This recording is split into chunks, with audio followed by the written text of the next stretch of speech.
નવસારી મહાનગરપાલિકાની ચૂંટણી માટે સૌપ્રથમ આમ આદમી પાર્ટી દ્વારા કેટલાક ઉમેદવારોની જાહેરાત કરી દેવામાં આવી છે। ઉમેદવારોની જાહેરાત થતાં જ રાજકીય ગરમાવો જોવા મળ્યો છે। આમ આદમી પાર્ટી દ્વારા જાહેર કરેલા ઉમેદવારોમાં વોર્ડ નંબર 1માં સુરેશભાઈ પાંડે, વોર્ડ નંબર 2માં ઉમેદવારો જે જાહેર કરવામાં આવ્યા છે તેમાં મહેશ બસ્તીકર, કંચનબેન ભામનિયા, ગોપીભાઈ ઠાકુર, જ્યારે વોર્ડ નંબર 3માં મહેશભાઈ મોરે, હંસાબેન વાલોદરા, વોર્ડ નંબર 4માં નમીરા બીબી ઉસ્માની, હિતેશભાઈ નાયકા, વોર્ડ નંબર 5માં કેતનકુમાર કટારિયા, સિરીનાબેન શેખ, વોર્ડ નંબર 6માં વાસીમ હુસેન પાનવાલા ઉર્ફે જોની પાનવાલા, અસ્મા બાનુ શેખ,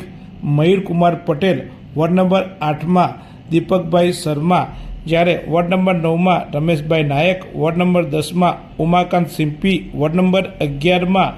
અનિલ ભદોરિયા,